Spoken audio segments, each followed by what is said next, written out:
you have a question online, please send in your questions to ETP via Twitter and include the hashtag ETP Turns One. We're going to begin with two questions from our online followers.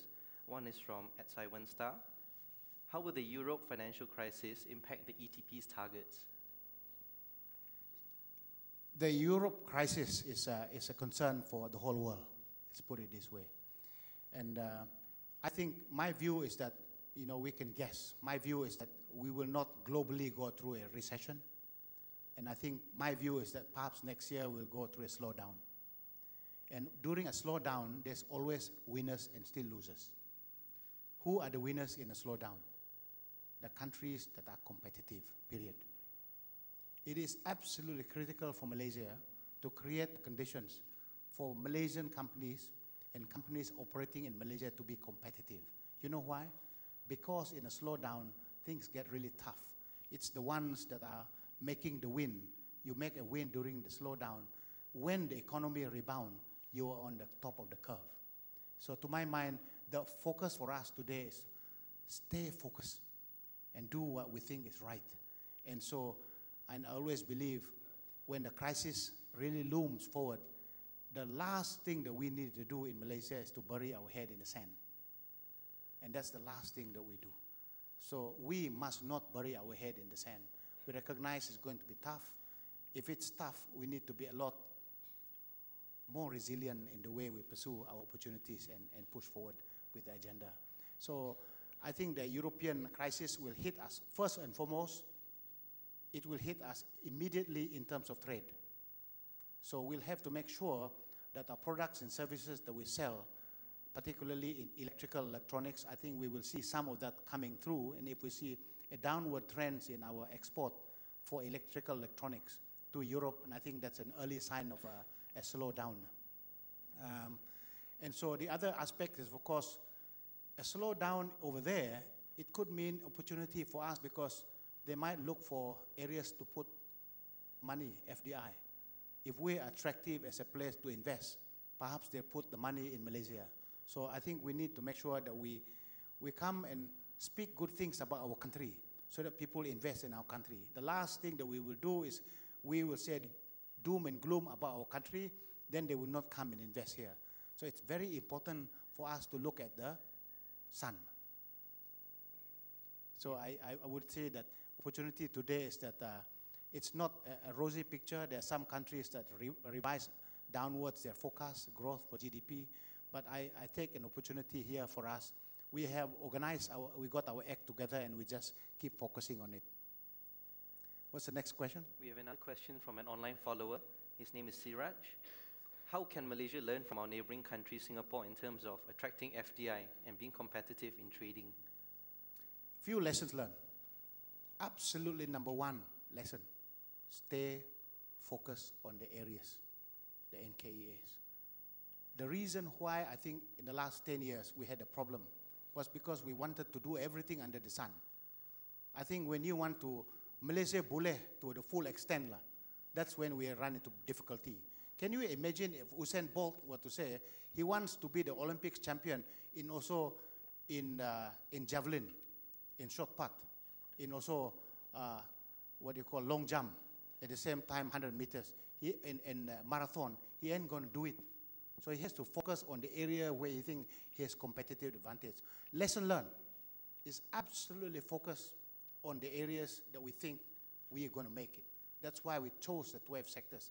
And we shall not be seduced to then lose that focus. Because if we lose that focus, then we become Mr. Average. It cannot be Mr. Average in a world that's highly competitive. And the second one is implement the reform initiatives to create the conditions for competitiveness to flourish. Any aspects that detract from doing that is no good for us. So that, to my mind, is a key lesson learned. Lesson learned from our neighbors, lesson learned from all others, all the countries that have made it to high income status, absolutely two lessons. Number one, focus. Number two, competitiveness. And that, to my mind, is the answer to getting there. And that's the reason why I think we lost the plot for the last 10 years too. Next question. Okay, we're going to open it up to the floor. If you have a question, please state your name and your organization.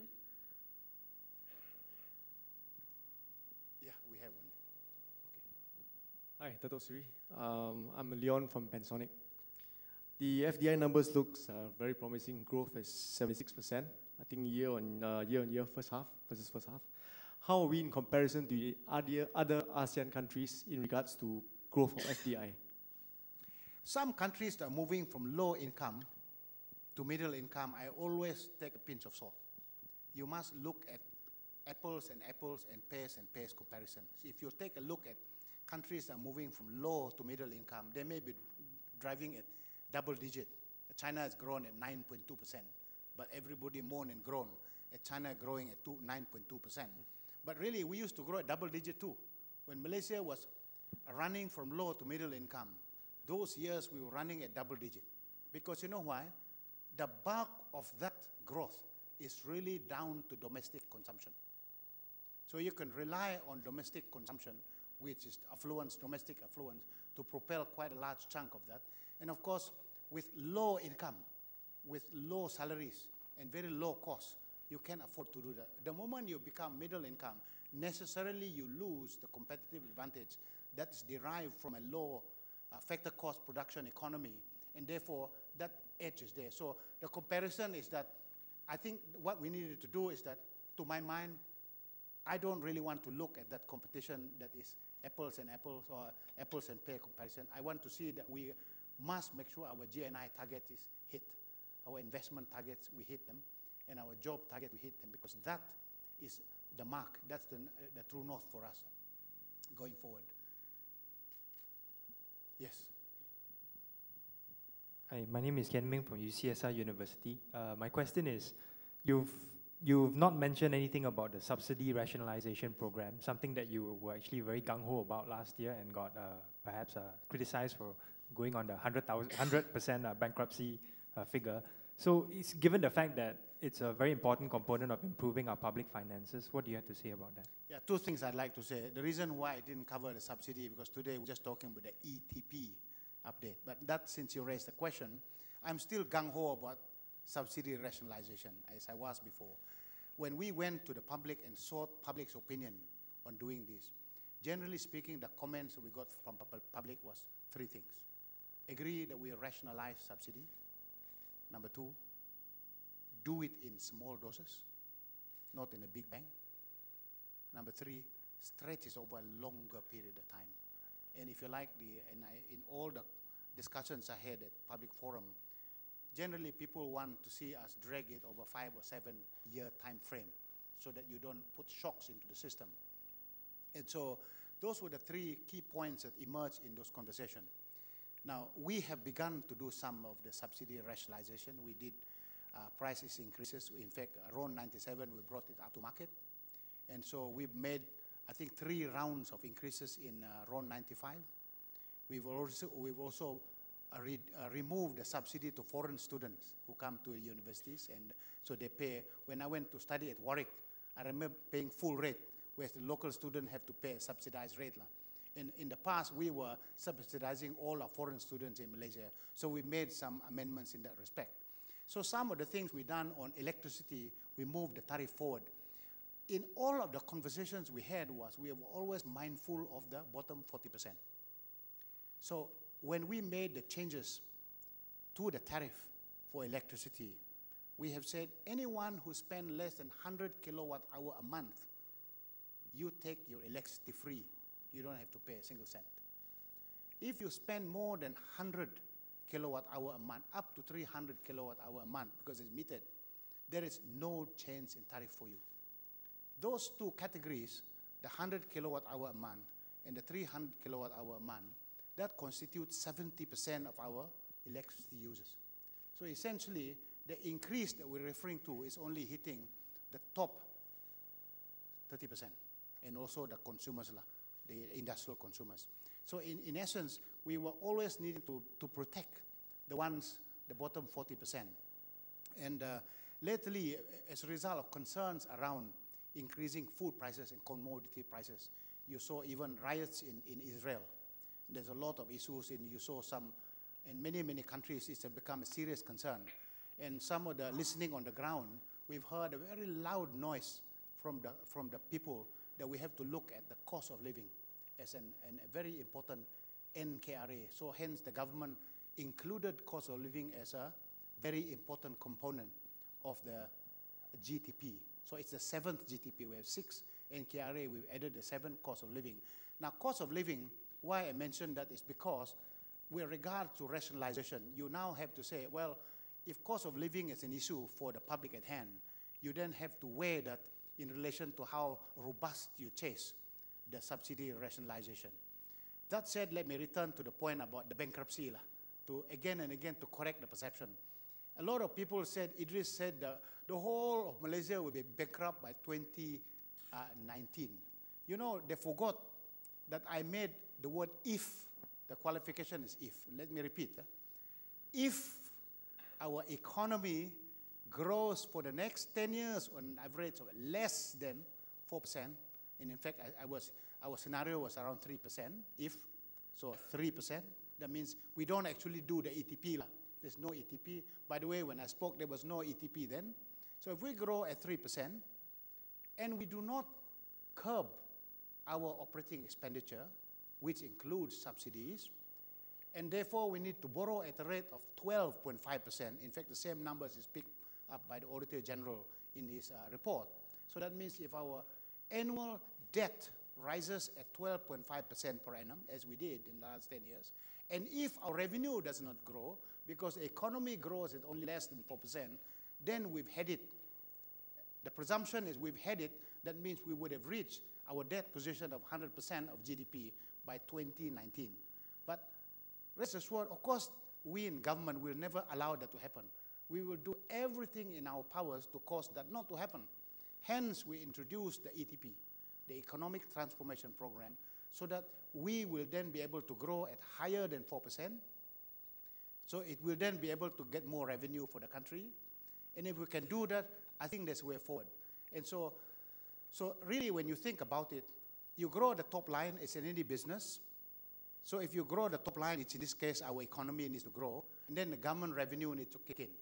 And there are many ways to, even if you don't kick in, even at the same rate, if we were to increase our take on the revenue, such as GST, because we have 28 million people in this country, only 1 million people pay tax, and the others 27 million don't, and some of them complain. Now, if most countries move towards a consumption tax to allow people to pay on the basis of what they purchase, so in essence, we could actually grow our revenue. Some of our quick calculation, back of the envelope calculation, in fact, not more than back of the envelope. If we ran it at 5%, I think our total revenue is about 6 billion ringgit a year.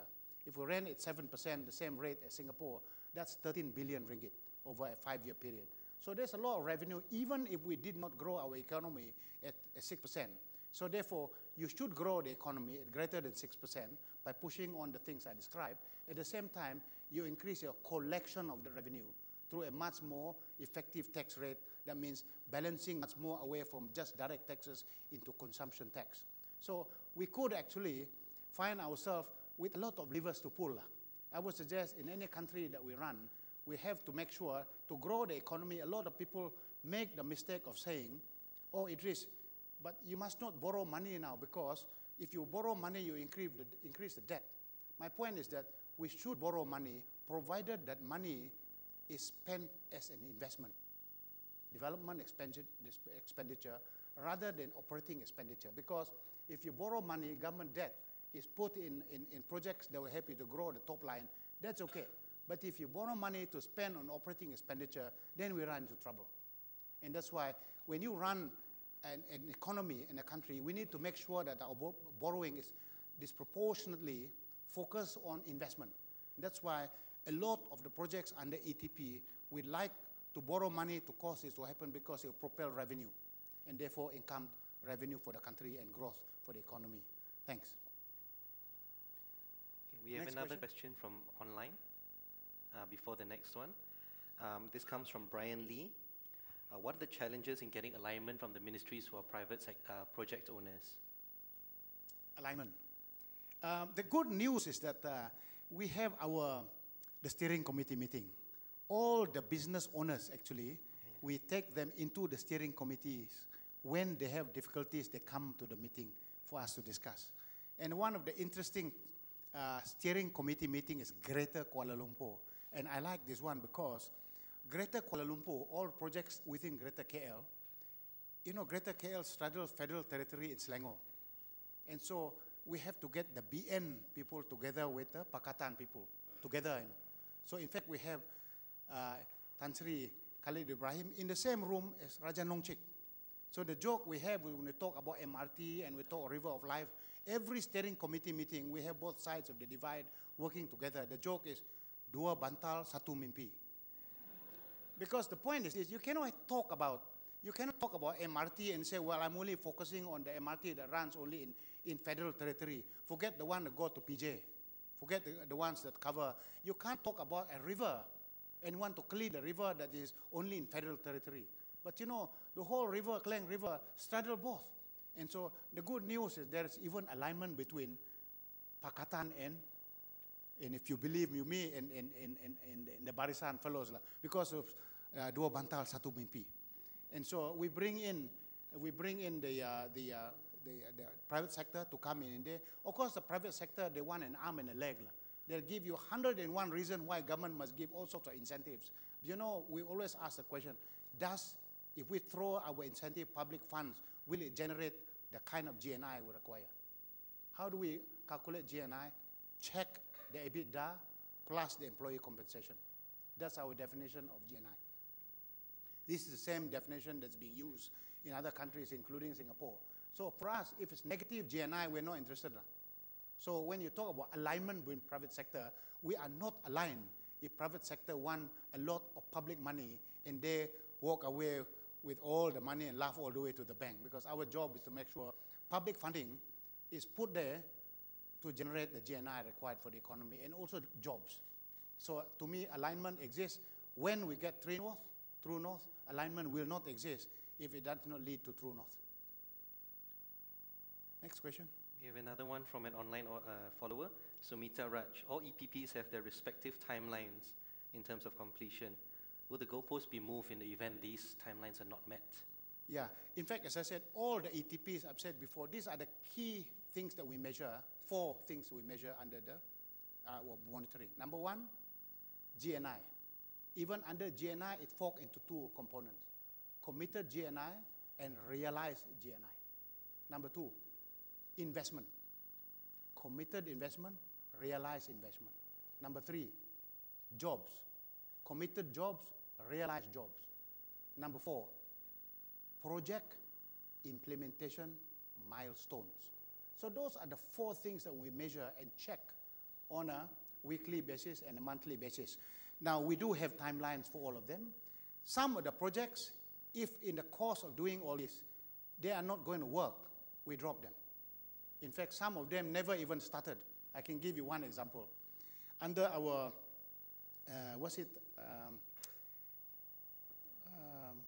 cattle farming, agriculture, there was a proposal in the agriculture NKEA that we put cattle in the oil palm plantation. We kind of felt this is very good because you can suddenly widen the scope for a lot of acreage of land for cattle farming. And when we thought it was a great idea, wow, the plantation boys and girls, they absolutely reject the idea. Because if you put the cows roaming around in the plantations, they said the yield will drop for the oil palm. So when you look at it, the additional revenue that we get out from putting more land available in the oil palm plantation for cattle rearing, actually the revenue is less than the drop in the yield on the productivity that's coming out from oil palm. So we say it's not a good idea. In fact, even before the steering committee meeting began, although we were gung-ho about it before, the project was killed. It was aborted before birth. And some of the projects, some of them move quicker and some of them less. So every time when a project is behind schedule, the issue is brought into the steering committee meeting for resolution. And if it cannot be resolved in the steering committee meeting, that will then be escalated to the economic steering committee meeting, which is held every Monday, chaired by the Prime Minister. The EC is comprising the Prime Minister, Deputy Prime Minister, ministers involved in the economic matters. I sit in there too. Tan Sri ZT is also there, and a few private sector people that are inside the steering committee meeting to make sure that we check on progress of this.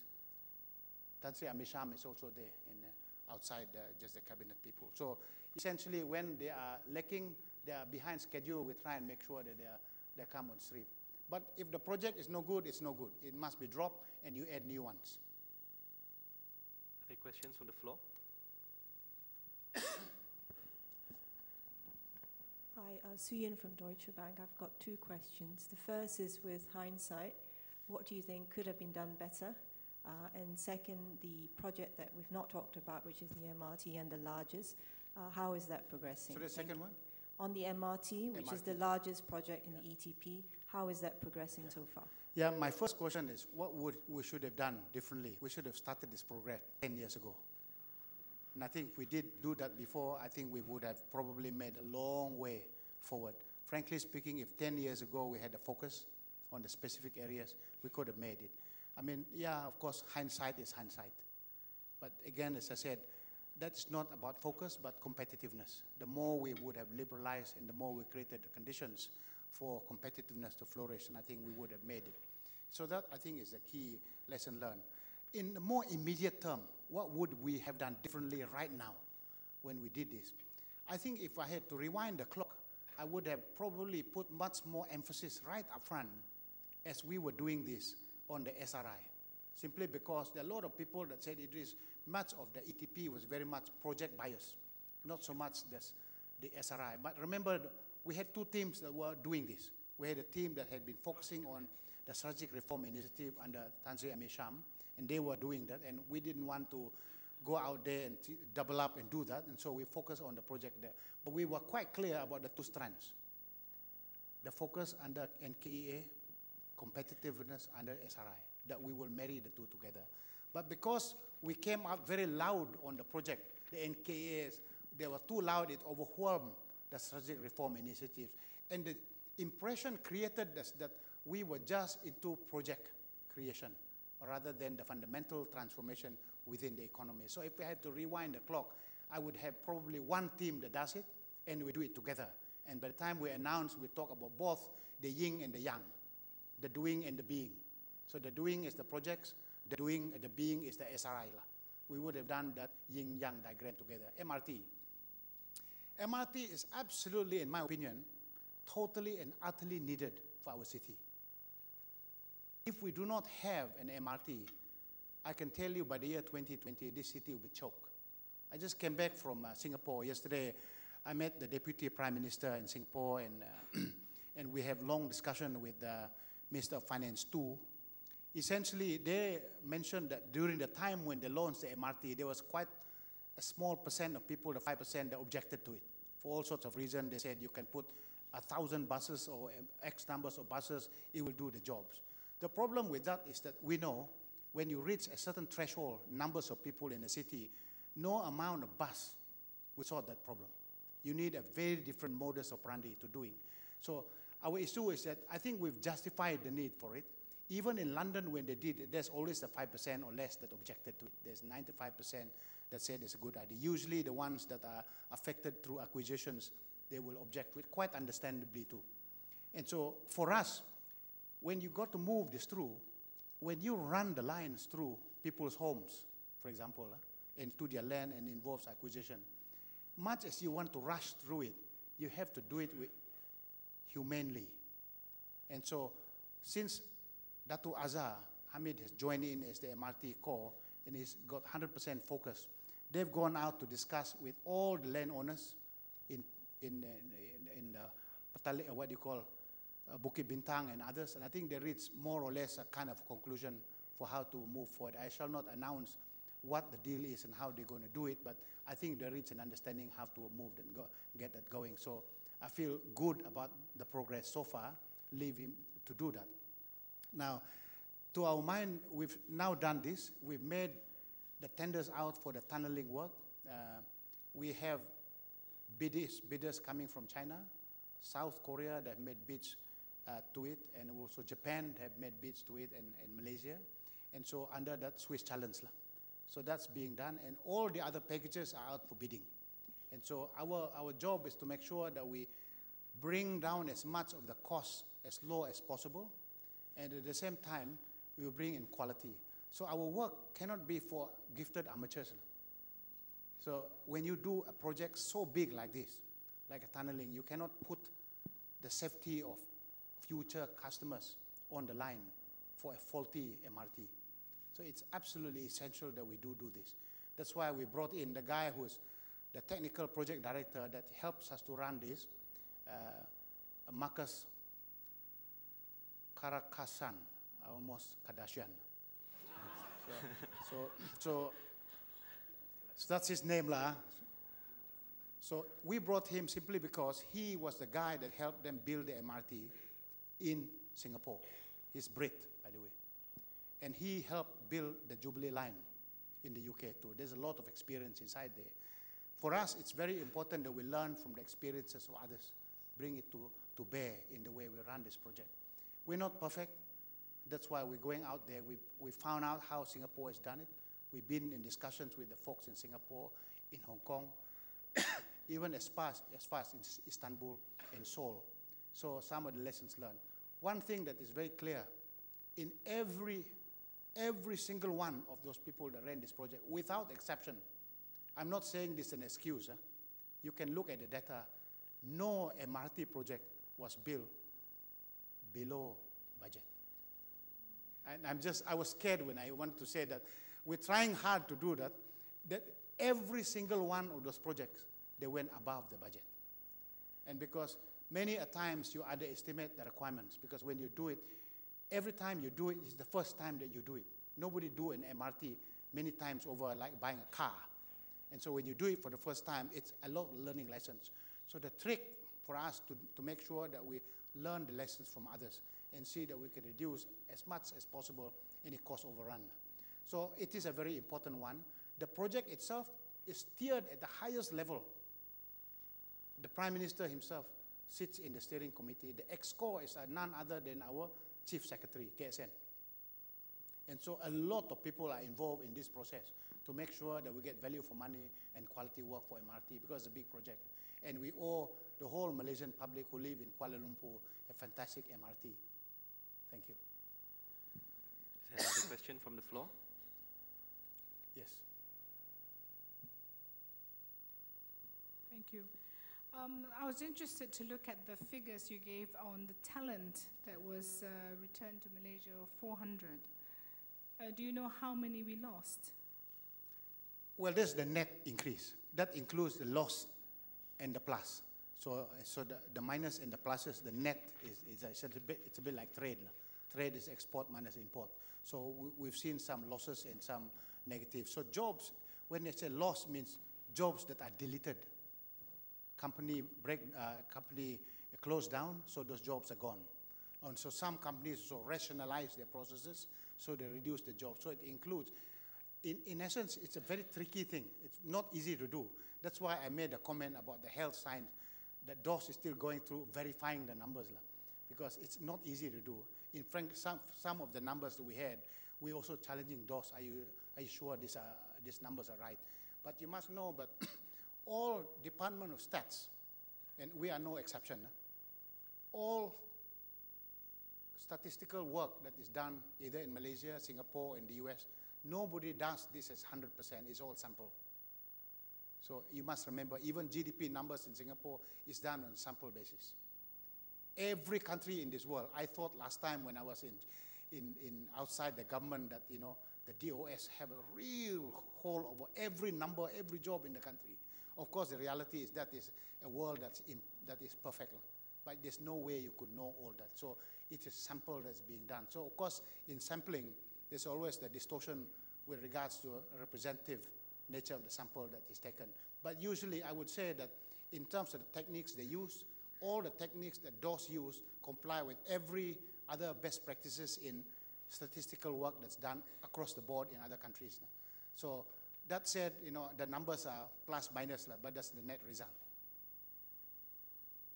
Yes? Dato Sri, Chin Kwai Frat from PwC. It's great to hear that our reform programs are on the right track, and well done to Pemandu. Like you say, we need to learn from others. There is a point of view recently that I just read in the Time magazine that the GLCs in Russia has undermined the competitiveness of corporate Russia. So I'd like to hear your views on the role of GLCs in Russia and whether we can learn anything from them. And how do you see our GLCs going forward as part of your transformation program? Right.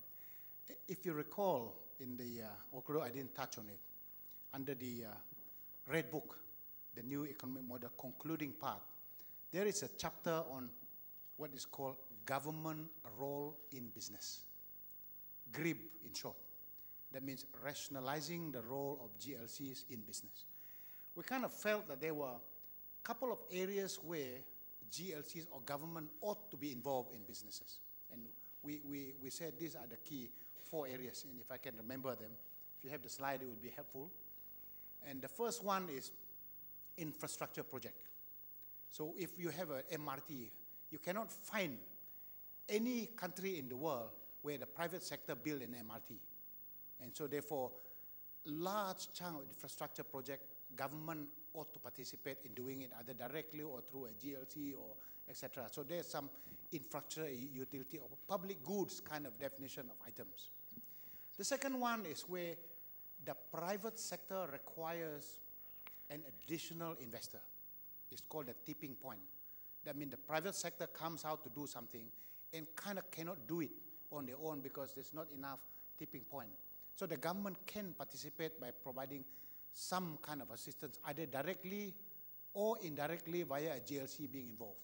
And that is the second reason why government get involved in business. The other third reason why government can get involved in business is to become a catalyst, to create the conditions for certain things to move. So there are, and that may include, so all the catalytic things like MPOB, we're doing that because labs that we create, clinical trials that we do, and that's some of the things that you are involved in.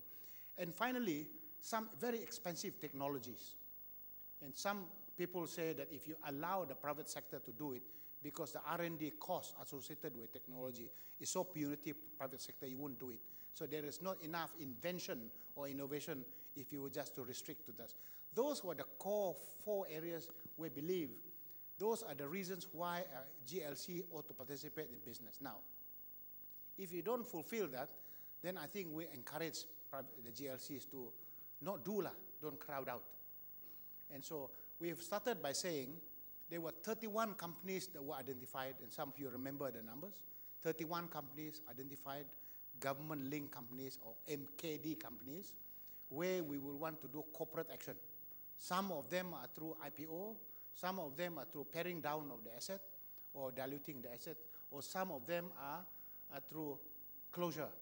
And some, the list was there, but because we signed non-disclosure agreement, I cannot go and tell you any of those. Some of them where we're paring down the stakes in the GLCs, these were the 4, and that I referred to the criteria. Where, if we want to pay it down, we've agreed where the strike price. If the company reaches a strike price, they will dilute or sell out their share up to certain value. But we cannot, of course, tell you because suddenly it becomes market-sensitive info. We have to sign, if you like, NDA agreement. So all those companies that are participating in this corporate action actually meet the Prime Minister in the steering committee meeting. We have a steering committee meeting under financial services. And for this particular one, we have the Prime Minister acts like a pope, like a high priest sitting out there.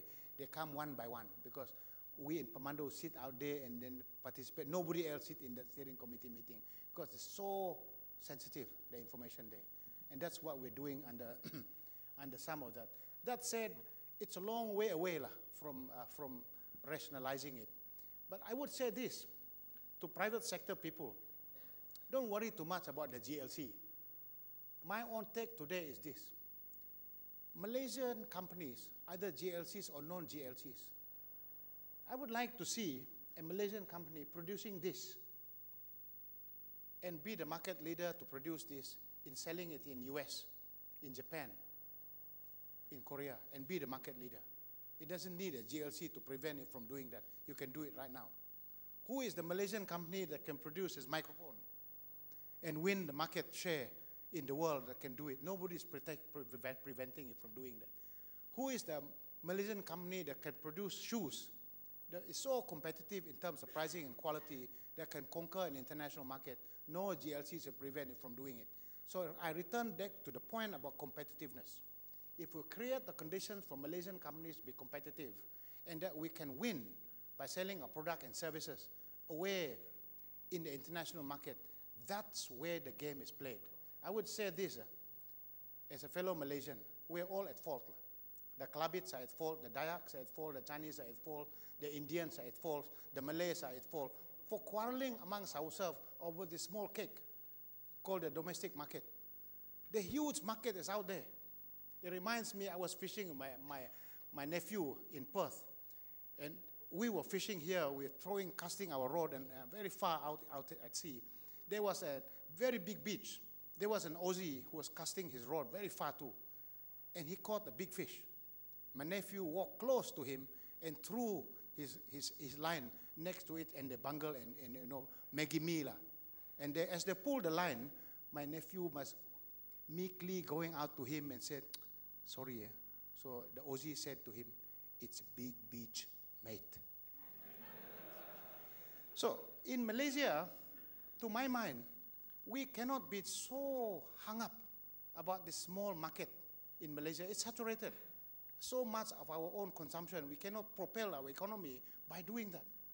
To my mind, if our Malaysian companies cannot become the Apples of this world, do not become the Samsungs of this world by the year 2020, it's kind of difficult to see how we get there, because we need to win it out there.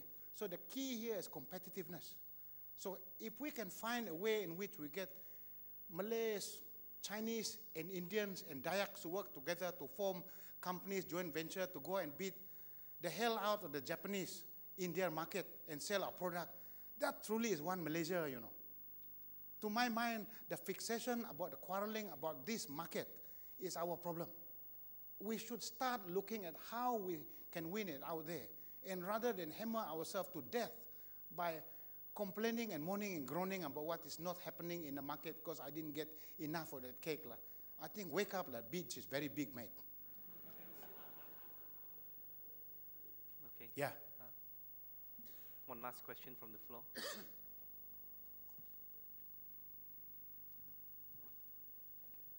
Dato Sri, Alan from AFIN. I think in one forum you mentioned that in order for the country to boost competitiveness is to reduce the corporate tax rate. And we know that you also mentioned that there is a need for the country to introduce GST first. Yeah. And we know that the idea of GST has been mooted since 1980s. Until today, I think GST has not been implemented. So can the country wait for the implementation of GST before seeing the reduction in corporate tax rate? Personally, country cannot wait. Personally, yeah, I'm talking as Idris Jala now. I'll tell you why I think that. In the world, there are 143 countries in the world that have implemented GST, including Sudan, including Lesotho, including Cambodia. Many countries have done it. Now, a lot of people were complaining about the fact that if we introduce GST, we don't look after the poor, the bottom 40%. Actually, the mechanism within GST, there are two categories of items you can place there. If you can call it GST exempt and GST zero rated. Zero rated means all the items that do not have GST. And so if you identify poultry, rice, and call them zero rated, there's no GST. In fact, because we replace sales and services tax with GST, we are far better off because the sales and services tax goes between a rate of about 3 to 5%. If you replace that and replace it with GST, and a lot of the zero-rated items is actually coming out much more cheaply. And secondly, items that are regarded as exempt, GST exempt, so that our export item, we can exempt them from tax, from GST, so that they become competitive out there. So to my mind, we should do a GST because there are 143 countries that have done it. We don't have to reinvent the wheel, we're just going to do it. The biggest problem of all is this. Every time the government wants to do it, the opposition party go and make life very difficult for them. Said, oh, if you do that, you lose the vote. So I wish that the opposition guys come around and say, let's do it together.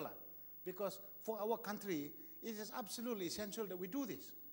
Because if we do that, you know what will happen? If we introduce GST at a rate that is right, we should then be able to reduce the corporate taxes. Because today, you can't run an economy where 28 million people, only 1 million people pay tax. And then we keep on pushing the rate until it's very tough for the corporations. And again, the bulk of our money comes from Petronas, oil and gas. So we come from oil and gas, from Petronas, and then the corporates pay, let's say 30% Petronas for simplicity. 30% Petronas, 30% corporate, 30% individual, the 1 million people pay. And so we can't push and push and push the same 30, 30, 30. So we have to move into consumption tax, broader base tax. That means everybody that buys an item, 28 million people that buy an item, pay a little bit of GST. And if you could do that, that's how they were able to reduce corporate taxes in Singapore.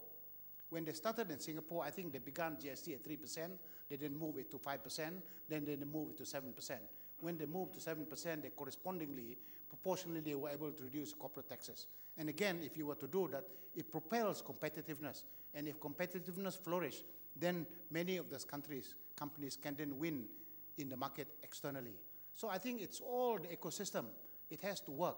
The whole system dynamics got to work for this to come. And I am of the view, sooner or later, we got to implement GST.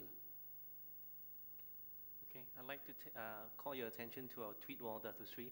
As you know, you've been on Twitter for just over a month with the handle Idris Jala _. Maybe you can share some of your thoughts on Twitter. Yeah, I'm an Byzantine kind of guy. I'm all old school. So my team, the younger people like Mark and others, they've been trying to tell me, said, Idris, you must be on Twitter. This is the new world. I said, I will die if I went on Twitter. There is no way I can do Twitter. I'm already busy with my work today, answering email. How to go on Twitter can die. And so they persuaded me. I said, okay, let me try this. Because the Prime Minister said, everybody must do. I said, if the Prime Minister is doing it, and if I'm not doing it, how is it he can do it? So I decided one fine day I'd do Twitter. I told her, never mind, I could do it. So I started tweeting only on Chelsea. I'm a fan of Chelsea. I know we lost 2 times, never mind. I'm still hardcore. And so I then started tweeting on Chelsea. And I realized that I didn't die answering the question. So on an average, I spend about 15 minutes answering the question a day.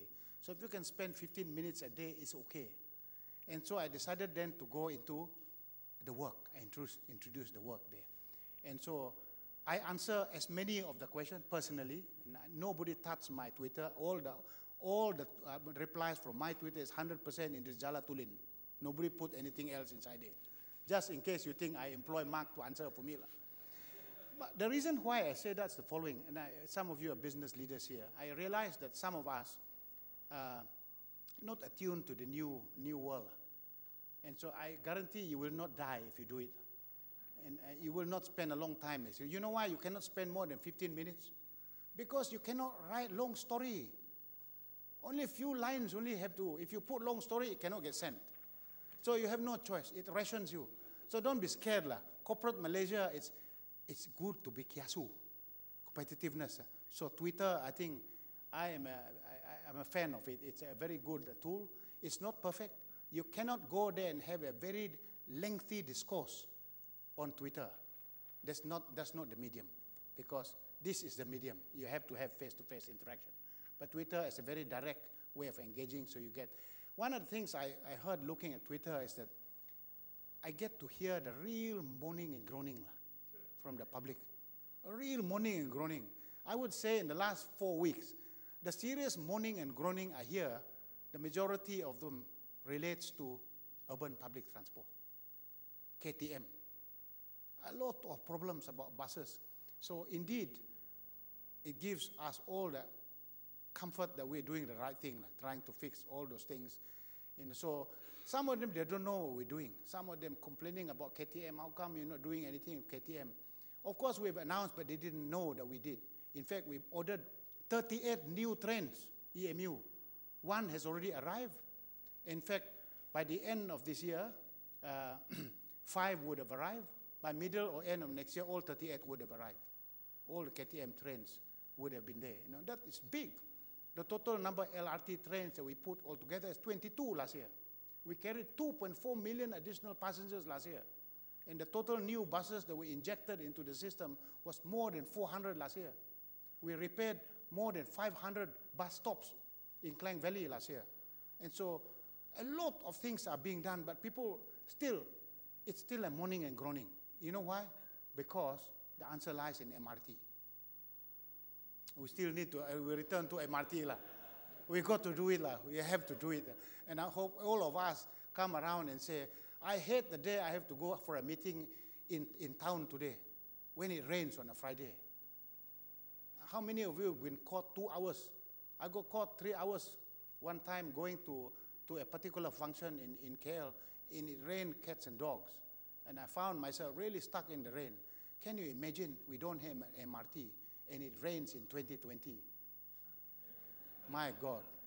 It will rain in 2020. Okay, that concludes the Q&A session. Thank you very much for all your questions, especially from our online followers. Unfortunately, we don't have the time to answer all of it. We'd like to thank all of you for attending today, and to Dato Sri